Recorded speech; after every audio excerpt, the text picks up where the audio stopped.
ಫರಿಸಾಯನು ಏನ್ ಮಾಡ್ತಾನ, ಒಬ್ಬ ವ್ಯಕ್ತಿ ಯೇಸು ಸ್ವಾಮಿಯನ್ನ ತನ್ನ ಮನೆಗೆ ಊಟಕ್ಕೆ ಕರೀತಾನೆ.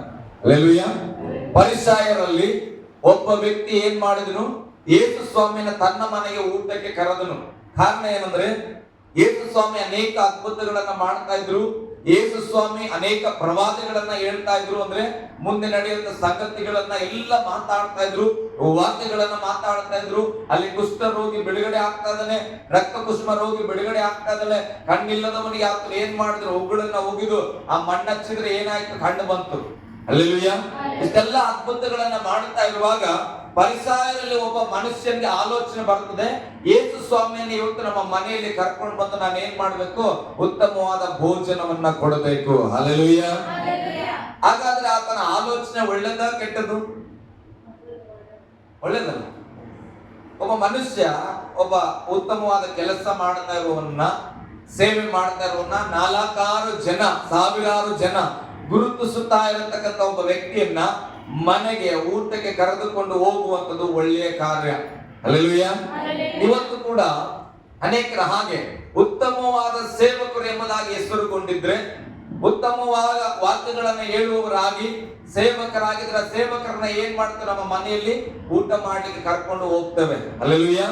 ಅದೇ ರೀತಿಯಾಗಿ ಲೋಕದಲ್ಲಿ ನೋಡುವುದಾದ್ರೆ PM ಬಂದ್ರು ಅಂತ ಇಟ್ಕೊಡ್ರಿ, ಮೋದಿ ಬಂದ್ರು ನಮ್ಮ ಔರಾದ್ ಪಟ್ಟಣಕ್ಕೆ, ನಮ್ಗೆ ಏನ್ ಆಸೆ ಇರ್ತದೆ, ಮೋದಿ ನಮ್ ಗಲ್ಲಿಯಾಗ ಬಂದ್ರೆ ಸಾಕು, ಮನೆಗೆ ಬರೋದಿಲ್ಲ. ಹಲ್ಲೆಲೂಯಾ.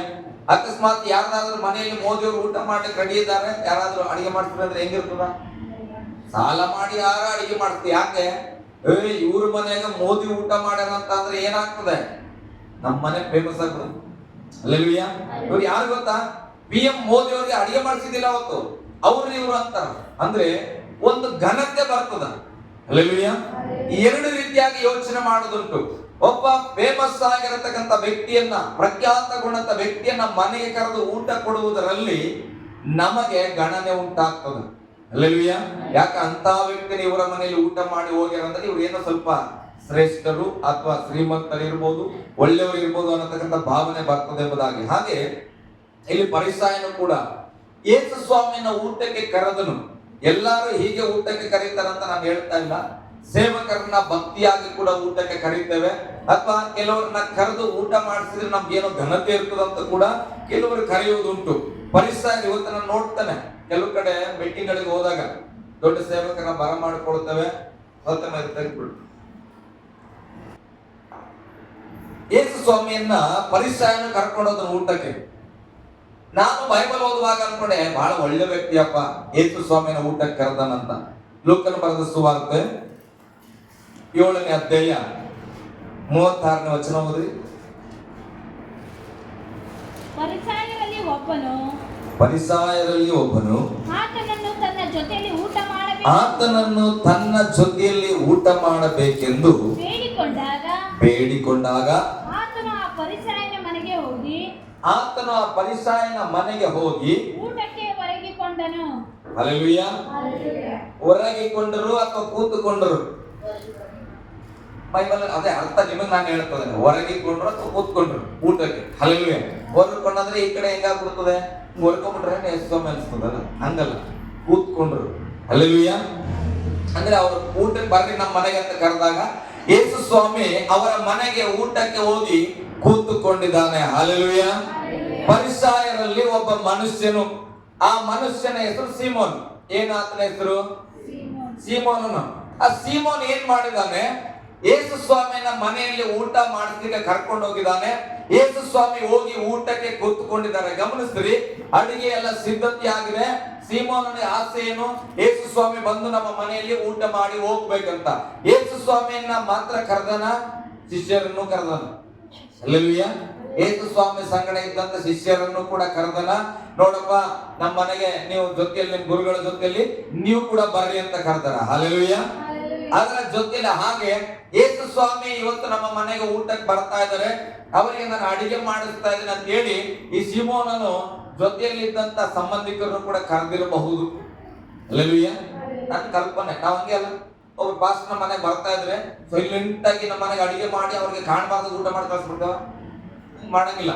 ಇವತ್ತು ಪಾಸ್ಟರ್ ಮನೆಗೆ ಬರ್ತಾ ಇದ್ರೆ ಊಟಕ್ಕೆ ನೀವು ಆ ಟೈಮಿಗೆ ಬನ್ರಿ, ನಿಮ್ಗೂ ಕೂಡ ಊಟ ಇರ್ತದ, ಪ್ರಾರ್ಥನೆ ಇರ್ತದ ಅಂತ ಹೇಳ್ತೇವೆ. ಹಲ್ಲೆಲೂಯಾ, ಗಟ್ಟಿಯಾಗಿ ಹಲ್ಲೆಲೂಯಾ. ಹಾಗೆ ಸ್ನೇಹಿತರನ್ನ ಪರಿಚಯ ಉಳ್ಳವರನ್ನ, ಅವ್ರಿಗೆ ಬೇಕಾದಂತವರನ್ನ ಆ ಊಟಕ್ಕೆ ಆಹ್ವಾನ ಮಾಡಿದನು. ಹಲ್ಲೆಲೂಯಾ. ಸೀಮೋನನು ಯೇಸು ಸ್ವಾಮಿಯ ಸಂಗಡ ಶಿಷ್ಯರನ್ನು ಕರೆದಿದ್ದನು. ನೆನಪಿಟ್ಟುಕೊಳ್ಬೇಕು, ಶಿಷ್ಯರ ಸಂಗಡ ಸೀಮೋನನಿಗೆ ಬೇಕಾದಂತಹ ಕೆಲವು ವ್ಯಕ್ತಿಗಳನ್ನು ಕೂಡ ಅಲ್ಲಿ ಊಟಕ್ಕೆ ಕರೆಯಲ್ಪಟ್ಟಿದ್ದನು. ಈಗ ಏನಾಗಿದೆ, ಯೇಸು ಸ್ವಾಮಿ ಅಲ್ಲಿ ಊಟಕ್ಕೆ ಕೂತುಕೊಂಡಿದ್ದಾರೆ. ಹಲ್ಲೆಲೂಯಾ, ಗಟ್ಟಿಯಾಗಿ ಹಲ್ಲೆಲೂಯಾ. ಓಕೆ, ಆಮೇಲೆ ಹೋದ್ ಮಗ ನೋಡ್ರಿ, ಆಗ ಆ ಊರಲ್ಲಿ ಇದ್ದ ದುರಾಚಾರಿಯಾದ ಒಬ್ಬ ಹೆಂಗಸು ಪರಿಸಾಯನ ಮನೆಯಲ್ಲಿ ಆತನು ಊಟಕ್ಕೆ ಹೊರಗಿದ್ದಾನೆಂದು ಅಥವಾ ಕೂತಿದ್ದಾನೆಂದು ಗೊತ್ತು ಹಿಡಿದುಕೊಂಡು ಸುಗಂಧ ತೈಲದ ಭರಣಿಯನ್ನು ತೆಗೆದುಕೊಂಡು ಬಂದು ಹಿಂದೆ ಆತನ ಪಾದಗಳ ಬಳಿಯಲ್ಲಿ ನಿಂತುಕೊಂಡು ಅಳುತ್ತಾ ತನ್ನ ಕಣ್ಣೀರಿನಿಂದ ಆತನ ಪಾದಗಳನ್ನು ತನ್ನ ತಲೆ ಕೂದಲಿಂದ ಒರೆಸಿ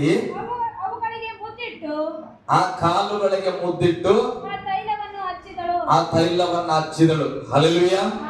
ಯೇಸು ಸ್ವಾಮಿ ಸೇವೆ ಮಾಡ್ತಾ ಇರತಕ್ಕಂತ ವ್ಯಕ್ತಿ, ಪ್ರವಾದನೆ ಮಾಡತಕ್ಕಂತ ವ್ಯಕ್ತಿ, ಗಣನೆಗೆ ಬಂದಂತ ವ್ಯಕ್ತಿ, ಆತನ ಜೊತೆಯಲ್ಲಿ ಶಿಷ್ಯರಿದ್ದಾರೆ. ಈ ಸೀಮೋನನ್ನು ಯಾರು ಊಟಕ್ಕೆ ಕರೆದನೋ ಅವರ ಸಂಬಂಧಿಕರಿದ್ದಾರೆ, ಸ್ನೇಹಿತರಿದ್ದಾರೆ, ಇವರೆಲ್ಲರೂ ಕರೆಯಲ್ಪಟ್ಟವರು. ಹಲ್ಲೆಲೂಯಾ. ಆಹ್ವಾನ ಕೊಟ್ಟಿರೋರು. ನೋಡ್ರಿ, ನಮ್ಮ ಮನೆಗೆ ಇವತ್ತು ತೊಟ್ಟಿಲಿದೆ, ಕಾರ್ಡ್ ತಗೊಳ್ರಿ, ಬನ್ರಿ ಅಂತ ಕರೀತಾರೆ. ಹಲ್ಲೆಲೂಯಾ. ಹಾಗೆ ಇನ್ವಿಟೇಷನ್ ಹೋಗಿ ಇವರೆಲ್ಲರೂ ಆ ಊಟಕ್ಕೆ ಬಂದಿದ್ದಾರೆ. ಆದರೆ ಇಲ್ಲಿ ಒಬ್ಬ ಸ್ತ್ರೀ ಇನ್ವಿಟೇಷನ್ ಇಲ್ಲ ಆಕೆಗೆ. ಆಕೆಯನ್ನು ಯಾರು ಇವತ್ತು ನಮ್ಮ ಮನೆಗೆ ಯೇಸು ಸ್ವಾಮಿ ಬರ್ತಾ ಇದ್ದಾನೆ ಬಾ ಅಂತ ಕರೆದಿಲ್ಲ. ಹಲ್ಲೆಲೂಯಾ, ಗಟ್ಟಿಯಾಗಿ ಹಲ್ಲೆಲೂಯಾ. ಬೈಬಲ್ ಸ್ಪಷ್ಟವಾಗಿ ಹೇಳ್ತದೆ, ಆ ಒಂದು ಪರಿಸಾಯನ ಮನೆಯಲ್ಲಿ ಯೇಸು ಸ್ವಾಮಿ ಬಂದು ಊಟಕ್ಕೆ ಕೂತಿದ್ದಾನೆ ಎನ್ನುವುದನ್ನ ಆಕೆ ಗೊತ್ತು ಮಾಡಿಕೊಂಡು, ಅಂದ್ರೆ ಯಾರು ಗೊತ್ತು ಮಾಡಿಲ್ಲ ಈಗೀಗ. ನೋಡಮ್ಮ, ಯೇಸು ಸ್ವಾಮಿ ಬರ್ತಾನ, ನೀನ್ ಬಾ ಅಂತ ಕರೆದಿಲ್ಲ, ನೀನ್ ಎಣ್ಣೆ ತಗೋಬಾ ಅಂತ ಹೇಳಿಲ್ಲ. ಆದ್ರೆ ಈ ಸ್ತ್ರೀಗೆ ಗೊತ್ತಾಗಿದೆ ಯೇಸು ಸ್ವಾಮಿ ಪರಿಸಾಯನ ಮನೆಯಲ್ಲಿ ಊಟಕ್ಕೆ ಬಂದಾನ. ಹಲ್ಲೆಲೂಯಾ, ಗಟ್ಟಿಯಾಗಿ ಹಲ್ಲೆಲೂಯಾ. ಗೊತ್ತು ಮಾಡಿಕೊಂಡಳು.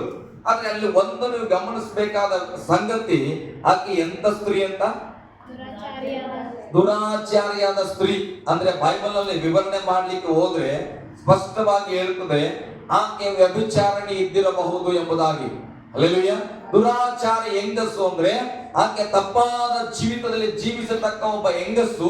ಆಕೆ ಏನ್ ಮಾಡಿದಾಳೆ, ಒಂದು ಪರಿಸಾಯನ ಮನೆಯಲ್ಲಿ ಯೇಸು ಸ್ವಾಮಿ ಬಂದಿದ ಅಂತ ಗೊತ್ತಾದ ತಕ್ಷಣ ಆಕೆ ಒಂದು ಭರಣಿಯಲ್ಲಿ ಸುಗಂಧ ತೈಲವನ್ನ ತೆಗೆದುಕೊಂಡು ಆಕೆ ಅಲ್ಲಿ ಬಂದು ಯೇಸು ಸ್ವಾಮಿ ಹಿಂದೆಗಡೆ ನಿಂತ್ಕೊಂಡು ಕಣ್ಣೀರಿಡುತ್ತಾ, ಬೈಬಲ್ ಹೇಳ್ತದೆ, ತನ್ನ ಕಣ್ಣೀರಿನಿಂದ ಆ ಯೇಸು ಸ್ವಾಮಿಯ ಪಾದವನ್ನ ತೊಳೆದು ತನ್ನ ಶಿರಸ್ಸಿನಿಂದ ಅಂದ್ರೆ ಕೂದಲಿನ ಕೇಶವದಿಂದ ಏನ್ ಮಾಡಿದಳು, ಆ ಕಾಲನ್ನ ಒರೆಸಿ ತಂದಂತ ಎಣ್ಣೆಯಿಂದ ಅದನ್ನ ಹಚ್ಚಿದಳಂತ, ಮುದ್ದಿಟ್ಟು ಹಚ್ಚಿದಳು. ಹಲ್ಲೆಲೂಯಾ. ಒಂದು ಪದ್ಧತಿ ಇದ್ದಿತ್ತು ಪ್ರಿಯರೇ ಆಗಿನ ಕಾಲದಲ್ಲಿ. ಏನ್ ಗೊತ್ತಾ, ಯಾರನ್ನಾದ್ರೂ ಅತಿಥಿಯನ್ನ ಮನೆಗೆ ಬರಮಾಡಿಕೊಂಡ್ರೆ, ಹಲ್ಲೆಲೂಯಾ, ಯಾರನ್ನಾದ್ರೂ ನಮ್ಮ ಮನೆಗೆ ಇವತ್ತು ಊಟಕ್ಕೆ ನೀವು ಬನ್ರಿ ಅಂತ ಆಹ್ವಾನ ಮಾಡಿದ್ರೆ ಅವತ್ತಿನ ಪದ್ಧತಿ ಏನ್ ಗೊತ್ತಾ, ಅವರ ಮನೆಗೆ ಒಳಗೆ ಬರುವುದಕ್ಕಿಂತ ಮುಂಚಿತವಾಗಿ ಹೋಗಿ ಅವರನ್ನ ನಾವು ಕಾಲು ತೊಳೆದು ಅವರಿಗೆ ಏನ್ ಮಾಡ್ಬೇಕು, ಎಣ್ಣೆಯನ್ನ ಹಚ್ಚಿ ಅವರಿಗೆ ಮುದ್ದಿಟ್ಟು ಮನೆ ಒಳಗಡೆ ಕರ್ಕೊಳ್ಬೇಕು. ಹಲ್ಲೆಲೂಯಾ. ಇದು ಸತ್ಯವೇದದ ಪದ್ಧತಿ ಕೂಡ. ಅವತ್ತಿನ ಎಲ್ಲರೂ ಏನ್ ಮಾಡ್ತಾರೆ, ಯಾರಾದ್ರೂ ಬರುವಾಗ ಅವರ ಕಾಲನ್ನ ತೊಳೆದು ಅವರ ಕಾಲಿಗೆ ಮುದ್ದಿಟ್ಟು ಎಣ್ಣೆ ಹಚ್ಚಿ ಕರೀತಾ ಇದ್ರಂತೆ. ಇವತ್ತು ಹಂಗಿದ್ರೆ ಹೆಂಗಿರ್ತದೆ ಕತೆ? ಹಲ್ಲೆಲೂಯಾ. ಇವತ್ತಿನ ಮನೆಗಳಲ್ಲಿ ಹೆಂಗಾಗಿದೆ ಅಂದ್ರೆ, ಕರೀತೇವೆ, ಕರೆದಾಗ ಅವ್ರು ಬಂದ್ರೆ ಬಾಮ ಅನ್ನೋದು ಕೂಡ ಕಷ್ಟ. ಹಲ್ಲೆಲೂಯಾ. ಬಂದ್ಯಾ ಬಾ ಕೂಡ. ಹಲ್ಲೆಲೂಯಾ. ಹಿಂಗಿದೆ ಇವತ್ತಿನ ಆಹ್ವಾನ. ಹಂಗಿಲ್ಲ ಪ್ರೇರೆ, ಸತ್ಯವೇದದಲ್ಲಿ ಗಮನಿಸ್ತೇವೆ. ಆ ಸ್ತ್ರೀ ಏನ್ ಮಾಡಿದಳು, ಹಿಂದೆ ಬಂದು ಕಣ್ಣೀರಿನಲ್ಲಿ ಪಾದ ತೊಳೆದಳಂತ. ಇದೆಲ್ಲವನ್ನ ಸೀಮೋನ ನೋಡಿದನು. ಯಾರು ಊಟಕ್ಕೆ ಕರೆದನ ಅಂತ ನೋಡೋಣ. ಹಲ್ಲೆಲೂಯಾ. ಎಲ್ಲ ಜನರು ನೋಡಿದ್ರು. ಇದುವರೆಗೆ ಯೇಸು ಸ್ವಾಮಿಗೆ ಕಾಲು ತೊಳಕ್ಕೆ ಯಾವನು ನೀರು ಕೊಟ್ಟಿಲ್ಲ, ಯೇಸು ಸ್ವಾಮಿಯ ಕಾಲನ್ನ ಯಾರು ಶುದ್ಧ ಮಾಡಿಲ್ಲ, ಯೇಸು ಸ್ವಾಮಿಯ ಕಾಲಿಗೆ ಹೋಗಿ ಯಾರು ಸುಗಂಧ ತೈಲವನ್ನು ಹಚ್ಚಿಲ್ಲ. ಆದ್ರೆ ಈ ದುರಾಚಾರಿಯಾದ ಸ್ತ್ರೀ ಆ ಕೆಲಸವನ್ನ ಮಾಡಿದ ಮೇಲೆ ಏನಂತಾರೆ ಸ್ವಲ್ಪ ಹೋದ್ರೆ, ಆದರೆ ಆತನನ್ನು ಊಟಕ್ಕೆ ಕರೆದ ನೋಡ್ರಿ, ಆತನನ್ನ ಊಟಕ್ಕೆ ಕರೆದ ಫರಿಸಾಯನು ಇದನ್ನು ಕಂಡು ಇವಳು ದುರಾಚಾರಿ, ಇವನು ಪ್ರವಾದಿಯಾಗಿದ್ದರೆ ಇವನು ಪ್ರವಾದಿಯಾಗಿದ್ದರೆ ತನ್ನನ್ನು ಮುಟ್ಟಿದ ಈ ಹೆಂಗಸು ಇಂಥವಳೆಂದು ತಿಳಿದುಕೊಳ್ಳುತ್ತಿದ್ದನು ಅಂದುಕೊಂಡನು. ಹಲ್ಲೆಲೂಯಾ, ಗಟ್ಟಿಯಾಗಿ ಹಲ್ಲೆಲೂಯಾ. ಈ ಊಟಕ್ಕೆ ಕರೆದ ಫರಿಸಾಯನಿ ಯಾಕೆ ಕರೆದನಂತ ಅರ್ಥ ಮಾಡ್ಕೊಡ್ರಿ. ವಚನದ ಪ್ರಕಾರ ಆ ಪ್ರವಾದಿ, ಫೇಮಸ್ ಪ್ರವಾದಿ, ಅವನನ್ನ ನಮ್ಮ ಮನೆಗೆ ಊಟಕ್ಕೆ ಕರಿಬೇಕಂತ ಕರೆದನ. ಈಗ ಯೇಸು ಸ್ವಾಮಿ ಹತ್ರ ಬಂದು ಪಾಪದ ಸ್ತ್ರೀ ಅವನನ್ನ ಮುಟ್ಟುವಾಗ ಯೇಸು ಸ್ವಾಮಿ ಹೇಳಿಲ್ಲ, ಈಕೆ ದುರಾಚಾರಿ ಹೆಂಗಸಂತ ಹೇಳಿಲ್ಲ. ಅದಕ್ಕೆ ಊಟಕ್ಕೆ ಕರೆದ ವ್ಯಕ್ತಿಯ ಹೃದಯದಲ್ಲಿ ಅನುಮಾನ ಸ್ಟಾರ್ಟ್ ಆಗಿದೆ. ಹಲ್ಲೆಲೂಯಾ.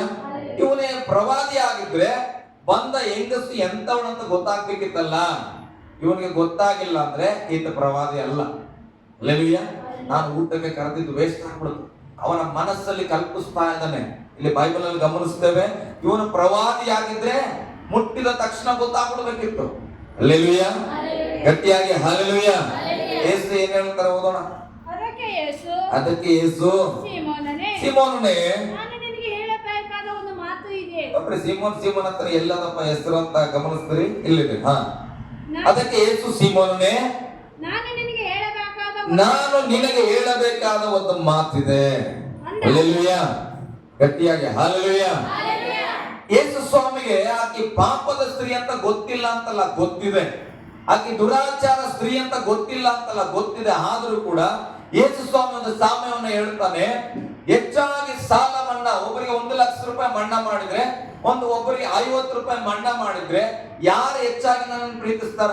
ಈಗ ನಮ್ ಶಿವಮ್ಮಗೆ 1,00,000 ರೂಪಾಯಿ ಕೊಡ್ಬೇಕಿತ್ತು, ನನಗೆ ಬೇಡ ಶಿವಮ್ಮ 1,00,000 ಕೊಡ್ಬೇಡ ಅಂತೇನೆ. ಅಶ್ವಿನಿ ತಂಗಿ 50 ರೂಪಾಯಿ ಕೊಡ್ಬೇಕಿತ್ತು, ಬೇಡ ನಮ್ಮ ತಂಗಿ 50 ರೂಪಾಯಿ ಕೊಡ್ಬೇಡ ಅಂತೇನೆ. ಈಗ ನನಗೆ ಹೆಚ್ಚಾಗಿ ಗೌರವ ಕೊಡೋರು ಯಾರು?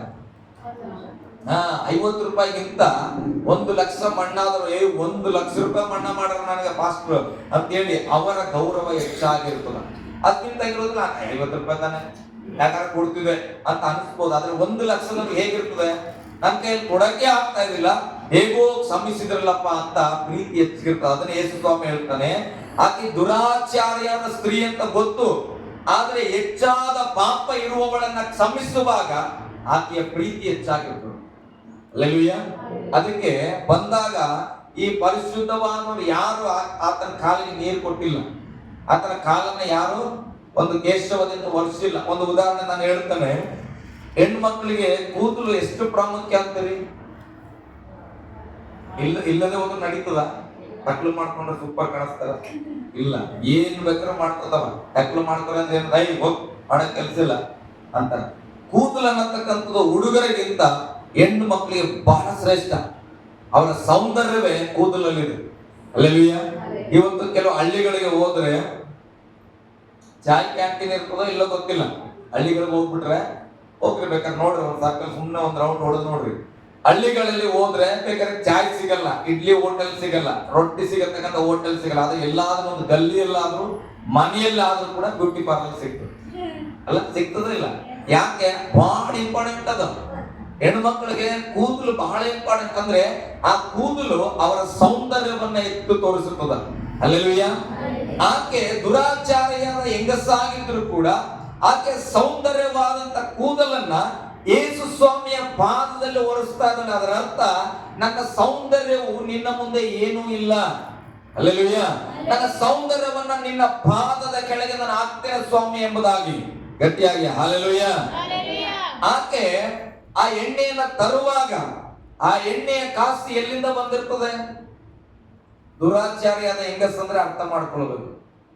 ಆಕೆ ತನ್ನ ಶಾರೀರವನ್ನೇ ಮಾರ್ಕೊಂಡಿದ್ದಾಳ, ತನ್ನ ಶಾರೀರವನ್ನ ಅವಮಾನ ಪಡಿಸಿಕೊಂಡಳ, ತನ್ನ ಶಾರೀರಕ್ಕಿದ್ದಂತ ಎಲ್ಲ ಬೆಲೆಯನ್ನ ಕಳ್ಕೊಂಡಿದ್ದಾಳೆ.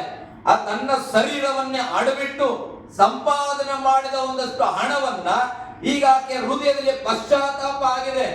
ನಾನು ಪಾಪಿ, ನಾನು ತಪ್ಪಿ ಹೋದವಳು, ನಾನು ದುರಾಚಾರಿ, ಅದಕ್ಕೆ ಇದರಿಂದ ಸಂಪಾದನೆ ಮಾಡಿರತಕ್ಕಂಥ ಎಲ್ಲ ಸಂಗತಿಯನ್ನ, ನನ್ನ ಸೌಂದರ್ಯವನ್ನ ಯೇಸು ಸ್ವಾಮಿಯ ಪಾದದ ಕೆಳಗಾಕಿ ನಾನು ಕ್ಷಮೆ ಕೇಳ್ತೇನೆ.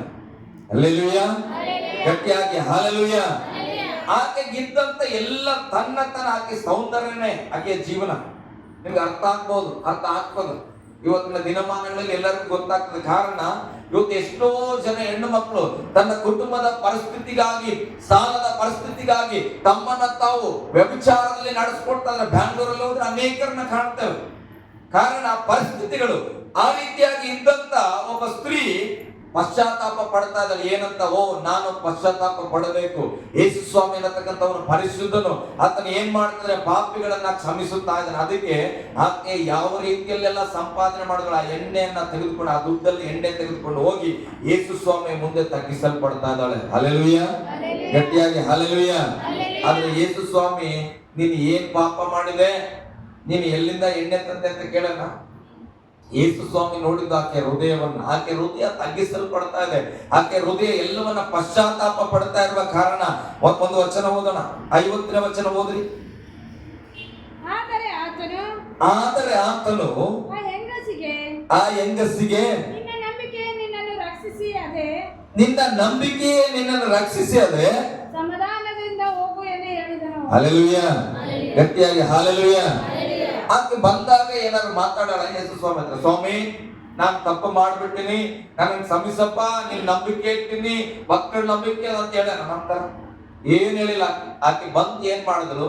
ಯೇಸು ಸ್ವಾಮಿಯ ಹಿಂದ್ಗಡೆ ನಿಂತು ಕಣ್ಣೀರು ಸುರಿಸ್ತಾ ಇದ್ದಾಳೆ. ಎಲ್ಲರೂ ಅನ್ಕೊಂಡ್ರು, ಈ ದುರಂಚಾರ ಯಾರಪ್ಪ ಕರೆದಿದ್ದವ್ರಿಗೆ ಇನ್ವಿಟೇಷನ್ ಕೊಟ್ಟಿದ್ ಯಾರು? ಈಗ ಯಾಕೆ ಬಂದಾಳ ಅಂತ ಅನ್ಕೊಳ್ತಾ ಇದ್ರೆ ಮನಸ್ಸಲ್ಲಿ. ಯೇಸು ಸ್ವಾಮಿ ಪಾದವನ್ನು ಮುಟ್ಟಿದಾಗ ಯೇಸು ಸ್ವಾಮಿ ಏನು ಮಾತಾಡಿಲ್ಲ. ಜನ ಯೋಚಿಸ್ತಾ ಇದ್ರೆ ಊಟಕ್ಕೆ ಕರೆದವ, ಇಂಥ ಪ್ರವಾದಿ ಆಗಿದ್ರೆ ಗುರುತಿಡಿಬೇಕಲ್ಲ. ಹಲ್ಲೆಲೂಯಾ. ಗುರುತಿಡಿದಾನೆ ಏನನ್ನ ಗೊತ್ತಾ? ಪಾಸ್ಟರ್ ಮೊನ್ನೆ ದಿವಸ ಕೀರ್ತನಲ್ಲಿ ಹೇಳ್ತಾ ಇದ್ರು, ಏನದು? ದುಷ್ಟರನ್ನ, ಗರ್ವಿಷ್ಠರನ್ನ ದೂರದಿಂದಲೇ ಗುರುತಿಡ್ತಾ ಅಂತ. ಯೇಸು ಸ್ವಾಮಿಗೆ ಪಾದ ಮುಟ್ಟಬೇಕಾಗಿಲ್ಲ ಆಕೆ ದುರಾಚಾರಿ ಅಂತ ಗೊತ್ತಾಗಕ್ಕ. ಆಕೆ ಎಲ್ಲಿ ಬರ್ಲಿಕ್ಕೆ ಪ್ರಾರಂಭ ಮಾಡೋದು ಅಲ್ಲೇ ಗೊತ್ತು. ಆಕೆ ದುರಾಚಾರ ಹೆಂಗಸು ಬರ್ತಾ ಇದ್ದಾಳೆ. ಆದ್ರೆ ಯೇಸು ಸ್ವಾಮಿ ಆ ಹೆಂಗಸಿನ ಹೃದಯವನ್ನು ಕೂಡ ನೋಡಿದನು. ಹಲ್ಲೆಲೂಯಾ. ಆಕೆ ಬರ್ತಾ ಇದ್ದಾಳೆ ದುರಾಚಾರಿ ಹೌದು, ಆದ್ರೆ ಯಾತಕ್ಕಾಗಿ ಬರ್ತಾ ಇದ್ದಾಳೆ? ಪಶ್ಚಾತ್ತಾಪಕ್ಕಾಗಿ ಬರ್ತಾ ಇದ್ದಾಳೆ. ಹಲ್ಲೆಲೂಯಾ, ಗಟ್ಟಿಯಾಗಿ ಹಲ್ಲೆಲೂಯಾ. ಆಕೆ ಯಾವಾಗ ತನ್ನ ಹೃದಯದಲ್ಲಿ ನಂಬಿಕೆ ಇಟ್ಟು ಯೇಸು ಎಲ್ಲಿ ಇದ್ದಾನೆ ಅನ್ನೋದನ್ನ ತಾನು ಗೊತ್ತು ಮಾಡಿಕೊಂಡು ಬಂದು ತನ್ನನ್ನ ತಾನು ಸಮರ್ಪಣೆ ಮಾಡಿ ತನ್ನ ಮುಡಿಯನ್ನ ಆತನ ಪಾದದಲ್ಲಿ ಇಟ್ಟು ಆಕೆ ಕ್ಷಮೆಯನ್ನ ಯಾಚಿಸುವಾಗ ದೇವರ ವಾಕ್ಯ ಹೇಳ್ತಾ, ನಿನ್ನ ನಂಬಿಕೆ ನಿನ್ನನ್ನ ರಕ್ಷಣೆ ಮಾಡಿದೆ. ಹಲ್ಲೆಲೂಯಾ. ರಕ್ಷಣೆ ಆಗಿದ್ಮೇಲೆ ಹೇಗೆ ಹೋಗ್ಬೇಕಂತ ಆಕೆ ವಾಪಸ್ಸು ಸಮಾಧಾನವಾಗಿ ಹೋಗಬೇಕು. ಹಲ್ಲೆಲೂಯಾ, ಗಟ್ಟಿಯಾಗಿ ಹಲ್ಲೆಲೂಯಾ.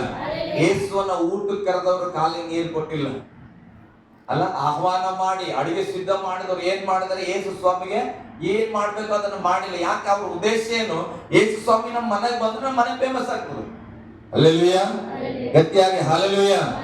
ಹಾಗೆ ಇವತ್ತು ನಾವು ಇರಬಾರದು ಪ್ರೇರೆ. ಯೇಸು ಸ್ವಾಮಿಯನ್ನ ಬರಮಾಡಿಕೊಳ್ಳುವಾಗ ನಾನು ಯೇಸು ಭಕ್ತ ಅಂತ ಹೇಳಿದ್ರೆ ವ್ಯಾಲ್ಯೂ ಇರ್ತದೆ, ನಾನು ಯೇಸುವಿನ ಸೇವಕ ಅಂತ ಹೇಳಿದ್ರೆ ಗೌರವ ಕೊಡ್ತಾರೆ. ಹಾಗಲ್ಲ, ನಿಜವಾಗಿ ಯೇಸುವಿನ ಸೇವಕರು ನಾವು ಆಗಿರಬೇಕು. ಹಲ್ಲೆಲೂಯಾ, ಗಟ್ಟಿಯಾಗಿ. ಇನ್ನೊಬ್ಬ ಸ್ತ್ರೀಯನ್ನ ನಾವು ಗಮನಿಸೋಣ ಪ್ರೇರೆ. ಮಾರ್ಕನ ಬರೆದ ಸುವಾರ್ತೆಗೆ ನಾವು ಬರೋಣ. ಎರಡನೇ ಸ್ತ್ರೀಯನ್ನು ನಾವು ಗಮನಿಸೋಣ. ಮೊದಲನೇ ಸ್ತ್ರೀ ಏನ್ ಮಾಡಿದಾಳೆ? ತನಗಿರುವುದನ್ನ ಆಕೆ ಏನ್ ಮಾಡಿದಳು? ಮಾರಿ, ಆಕೆ ಜೀವಿತದಲ್ಲಿದ್ದಂತ ಎಲ್ಲವನ್ನ ಮಾರಿ ಎಣ್ಣೆಯನ್ನ ತಂದಾಕಿ ಏನ್ ಮಾಡ್ತಿದ್ದಾಳೆ? ಆ ಯೇಸು ಸ್ವಾಮಿಯ ಪಾದದಲ್ಲಿ ಹಾಕಿದಳು. ಯಾಕೆ? ಪಶ್ಚಾತ್ತಾಪದ ಹೃದಯ. ಹಲ್ಲೆಲೂಯಾ.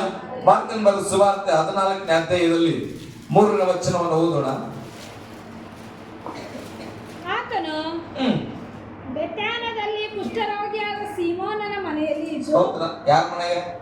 ಸೀಮೋನ್. ನೋಡ್ರಿ, ಎಲ್ಲ ಕಡೆ ಸೀಮೋನ್ ಅದ. ಹಲ್ಲೆಲೂಯಾ. ಕುಷ್ಠರೋಗಿ ಈತ, ಆತ ಬೇರೆ ಈತ ಬೇರೆ, ಹೆಸರು ಒಂದೇ. ಹಲ್ಲೆಲೂಯಾ. ಕುಷ್ಠರೋಗಿಯಾದ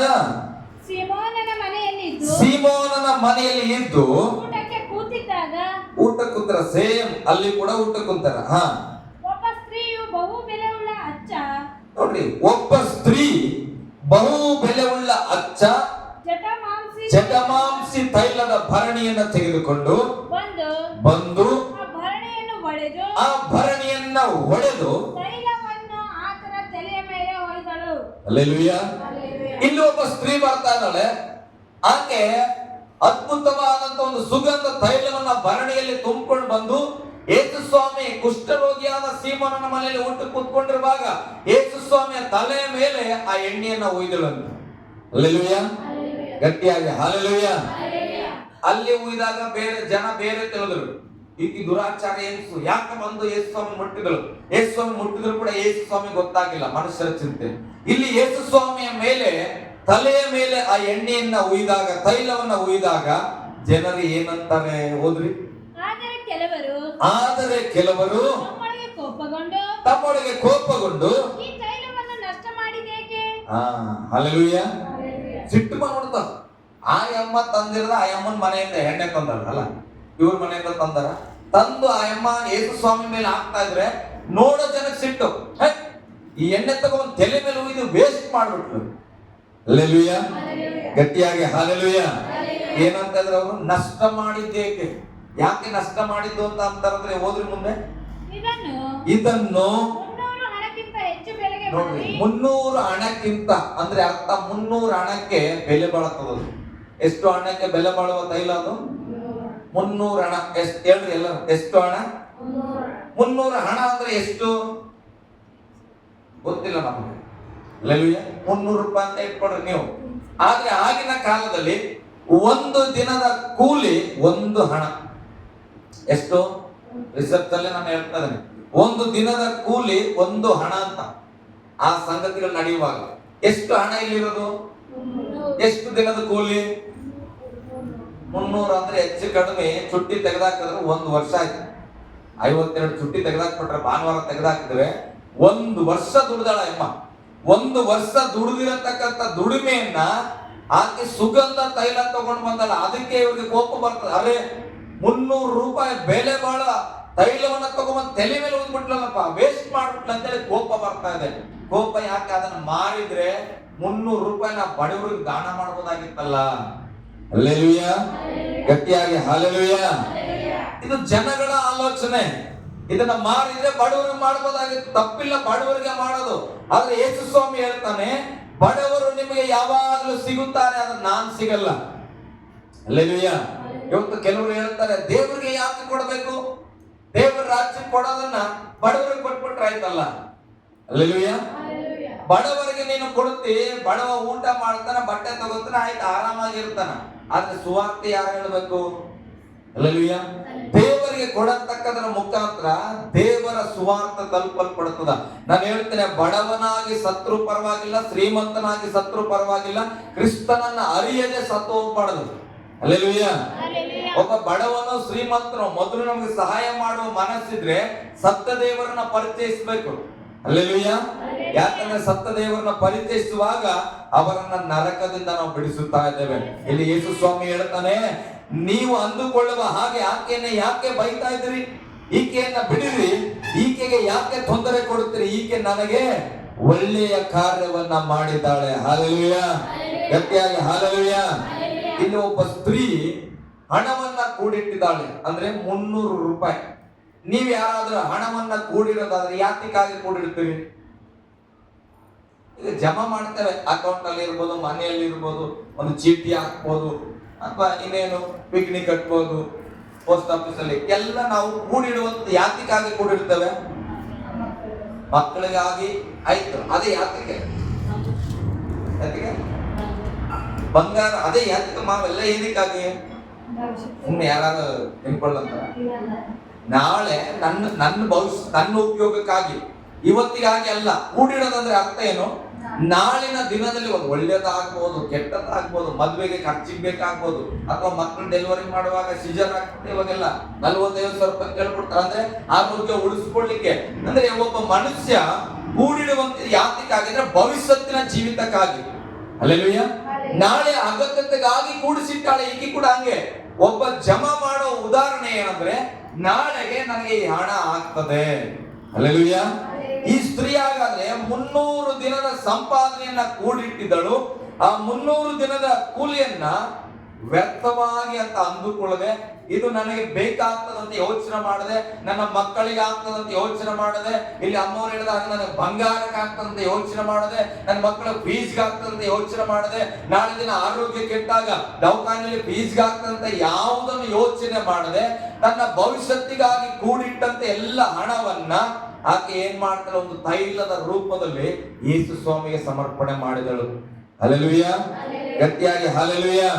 ಹಾಗಾದ್ರೆ ಆಕೆಯ ಯೋಚನೆ ಏನಾಗಿರಬಹುದು? ನಾನು ಮುಂದಿನ ಭವಿಷ್ಯತ್ತಿಗಾಗಿ ಇಟ್ಟುಕೊಳ್ಳೋದಕ್ಕಿಂತಲೂ ಯೇಸು ಸ್ವಾಮಿಗೆ ನೈವೇದ್ಯ ಮಾಡತಕ್ಕಂಥದ್ದು, ಅಭಿಷೇಕ ಮಾಡುವಂಥದ್ದು, ಯೇಸು ಸ್ವಾಮಿಯ ತಲೆಗೆ ಹಚ್ಚುವಂಥದ್ದು ಶ್ರೇಷ್ಠವಾಗಿದೆ. ಹಲ್ಲೆಲೂಯ, ಗಟ್ಟಿಯಾಗಿ ಹಲ್ಲೆಲೂಯ. ಅವಾಗೆಲ್ಲ ಬಿಸಿಲಲ್ಲಿ ಏನಾದ್ರೂ ಬಂದ್ರೆ ತಲೆಗೆ ಎಣ್ಣೆ ಹಚ್ಚಿ ಮನೆಗೆ ಬರ ಮಾಡ್ಕೊಳ್ತಿರಂತ. ಯಾಕೆ ಗೊತ್ತಾ? ಬಹಳ ಗರ್ಮಿಯಾಗಿ ಬಂದಿರ್ತಾರಂತ. ಹಲ್ಲೆಲೂಯ.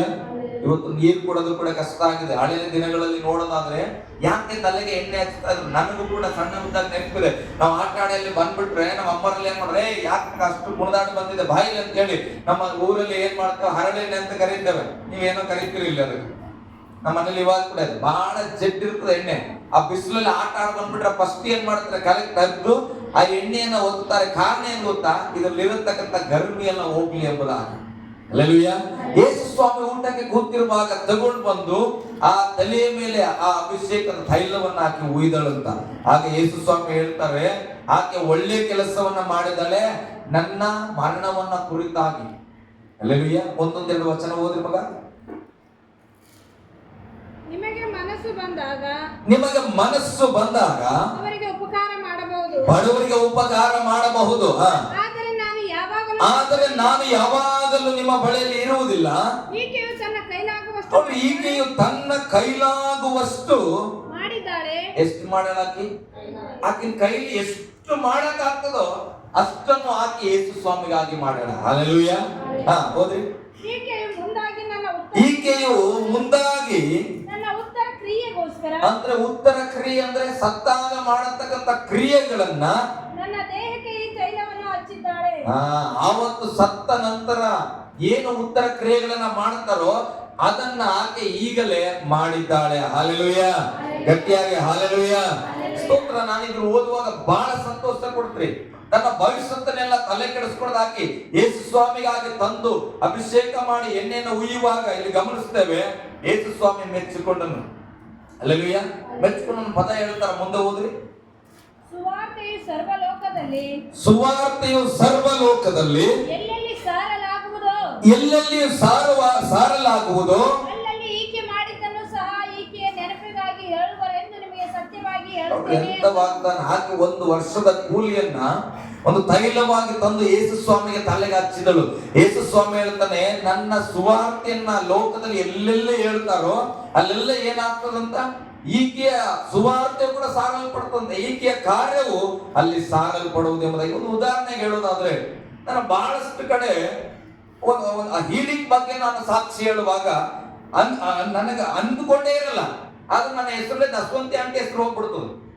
ಅಲ್ಲಿಯ ಕಾರಣ ಏನಂದ್ರೆ, ನಮ್ಮ ದೊಡ್ಡಮ್ಮ ಬದುಕುವಾಗ ಆಕೆ ಮರಣಾವಸ್ಥೆಯಲ್ಲಿ ಬಂದಿದ್ದಳು. ನಮ್ಮ ದೊಡ್ಡಮ್ಮ ಸಾಯೋ ಪರಿಸ್ಥಿತಿ ಎಲ್ಲ ನಿರಾಶೆ ಆಗಿತ್ತು. ಈಗ ನಮ್ಮಮ್ಮನ ಬದುಕಿಸ್ಲಿಕ್ಕೆ ಹೋಗ್ಲಿಕ್ಕೆ ಪ್ರಾರ್ಥನೆಗೆ ಹೋಗ್ಬೇಕು, ಹೋಗಕ್ಕೆ ಹಣ ಇಲ್ಲ ಅಂತ ಸಂದರ್ಭದಲ್ಲಿ ದೇವರು ಏನ್ ಮಾಡಿದ್ರು, ಆಂಟಿಯವರ ಹೃದಯದಲ್ಲಿ ಅವ್ರಿಗೆ ಗೊತ್ತಿಲ್ಲ ನಮ್ಮ ಪರಿಸ್ಥಿತಿ, ಆದ್ರೆ ಅಕಸ್ಮಾತ್ ಆಗಿ ಮನೆಗೆ ಕರೆದು ಅವರು ತೆಗೆದಿಟ್ಟಂತ ಒಂದು 3,000 ರೂಪಾಯಿ ಕಾಣಿಕೆಯನ್ನ ಕೊಡುವಾಗ ಆ ಕಾಣಿಕೆಯಿಂದಲೇ ಹೋಗಿ ನಮ್ಮ ದೊಡ್ಡಮ್ಮನ ಪ್ರೇಯರ್ ಮಾಡಿ.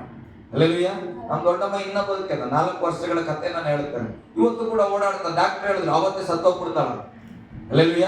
ಮನೆಗೆ ತಗೊಂಡು ಹೋಗಿ ಯಾರು ಅಡ್ಮಿಟ್ ಮಾಡ್ಕೊಳ್ಳಲ್ಲ, ಕೈ ಕಾಲೆಲ್ಲ ಏನಾದ್ರು ಸ್ಟಕ್ ಆಗ್ಬಿಟ್ಟಿದ್ರು, ಯಾವ ಕಡೆ ಕಣ್ಣು ಕೂಡ ತೆರೆಯೋದು ಕಷ್ಟ ಅಂತ ಸ್ತ್ರೀ ಇವತ್ತು ಬದುಕಿದ್ರು. ಆ ಸಾಕ್ಷಿ ಹೇಳುವಾಗ ಅವ್ರು ನಸ್ವಂತಿ ಆಂಟಿ ಹೇಳಿಲ್ಲ, ಸರ್ ನಾನು ಕೊಟ್ಟಿನಲ್ಲ ನೀವು ಹೇಳ್ರಿ ಅಂತ ಅವ್ರು ಹೇಳಿಲ್ಲ. ಹಲ್ಲೆಲೂಯ. ಆದ್ರೆ ಆ ಸಾಕ್ಷಿ ಹೇಳುವಾಗ ಅದು ದುಬೈ ಆಗ್ಲಿ ಫಾರಿನ್ ಆಗ್ಲಿ ಯಾರ ಹೆಸರು ಬರ್ತದೆ, ಅದಕ್ಕೆ ಸಹಾಯ ಮಾಡಿದಂತ ಒಬ್ಬ ಸ್ತ್ರೀಯ ಹೆಸರು ಬರ್ತದೆ. ಹಾಗೆ ಇಲ್ಲಿ ಕೂಡ ಬೈಬಲ್ ಹೇಳ್ತದೆ, ಯೇಸು ಸ್ವಾಮಿಯ ಸುವಾರ್ತೆಯು ಸಾರಲ್ಪಡುವಾಗ ಆಕೆಯು ಮಾಡಿದಂತ ಕಾರ್ಯವು ಇವಳ ನೆನಪಿಗಾಗಿ ಸಾರಲ್ಪಡುವುದು. ಹಲ್ಲೆಲೂಯ, ಗಟ್ಟಿಯಾಗಿ ಹಲ್ಲೆಲೂಯ. ನೋಡ್ರಿ, ಒಂದು ಎಲ್ಲೋ ನಾವು ಸಹಾಯ ಮಾಡಿದ್ರೆ ಅದು ಸಾರಲ್ಪಡ್ತದೋ ಇಲ್ಲೋ ಗೊತ್ತಿಲ್ಲ, ಆದ್ರೆ ದೇವರ ರಾಜ್ಯಕ್ಕೆ ಮಾಡಿದಂತ ಸಾಕ್ಷಿ ಅದು ಲೋಕದ ಕಡೆಯೆಲ್ಲ ಸಾರಲ್ಪಡ್ತದ. ಹಲ್ಲೆಲೂಯ, ಗಟ್ಟಿಯಾಗಿ ಹಲ್ಲೆಲೂಯ. ಒಂದು ಸಾರಿ ನಾವು ಅನ್ಕೊಳ್ತೇವೆ, ನಾನೇನು ಮಾಡಬಾರ್ದು ಮಾಡಿದೆ, ನಾನೇನು ಕೊಡಬಾರದು ಕೊಟ್ಟೆ ಎಂಬುದಾಗಿ. ಆದ್ರೆ ನೀನು ಕೊಡುವ ರೀತಿ ಬಹಳ ಮುಖ್ಯ. ಹಲ್ಲೆಲೂಯ. ಅದು ಸಣ್ಣದಿರಬಹುದು ಪ್ರೇರೆ. ಈಕೆಯಲ್ಲಿ ಕೊಡುವಾಗ ಯೇಸು ಸ್ವಾಮಿ ಏನಂತ ಹೇಳ್ತಾನೆ, ಆಕೆಯ ಕೈಲಾದದ್ದನ್ನು ಆಕೆ ಮಾಡಿದಳು. ಯೇಸು ಸ್ವಾಮಿ ನೀ ಕೈಲ ಆಗದೆ ಇರೋದನ್ನ ಮಾಡೋದಿಲ್ಲ, ಆಕೆ ತಾನು ಕೂಡಿಸಿಟ್ಟದನ್ನ ಕೊಟ್ಟಳು.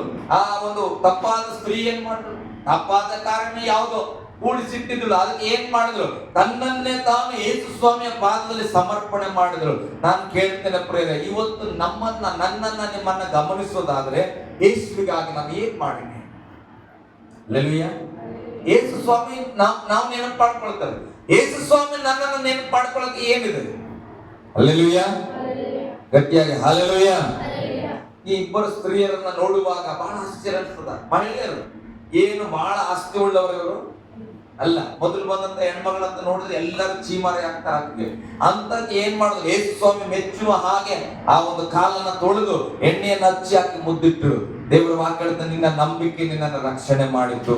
ಹಲ್ಲೆಲೂಯಾ. ಗಟ್ಟಿಯಾಗಿ ಹಲ್ಲೆಲೂಯಾ. ಇಲ್ಲಿ ವಾಕ್ಯ ಹೇಳ್ತದೆ, ಈಕೆಯು ತನ್ನ ಕೈಲಾದದನ್ನ ಮಾಡಿದಾಳೆ. ಈಕೆಯು ಮುಂದಾಗಿ ನಾವು ಉತ್ತರ ಕ್ರಿಯೆ ಮಾಡಿದ ಕಾರಣ ಎಲ್ಲೆಲ್ಲಿ ಸರ್ವ ಲೋಕದಲ್ಲಿ ಸುವಾರ್ತೆ ಸಾರಲ್ಪಡುತ್ತದೆ ಅಲ್ಲೆಲ್ಲ ಈಕೆಯು ಮಾಡಿದ್ದನ್ನು ಕೂಡ ಈಕೆಯ ನೆನಪಿಗಾಗಿ ಹೇಳುವರು. ಇದು ಸತ್ಯವಾಗಿ ಹೇಳುತ್ತೇನೆ. ಹಲ್ಲೆಲೂಯಾ. ಗಟ್ಟಿಯಾಗಿ ಹಲ್ಲೆಲೂಯಾ. ಮೂರನೇ ಒಬ್ಬ ಸ್ತ್ರೀಯನ್ನ ನಾವು ಗಮನಿಸೋಣ. ಮೂರನೇ ಒಬ್ಬ ಸ್ತ್ರೀಯನ್ನ ಲೂಕನ ಬರೆದ ಸುವಾರ್ತೆ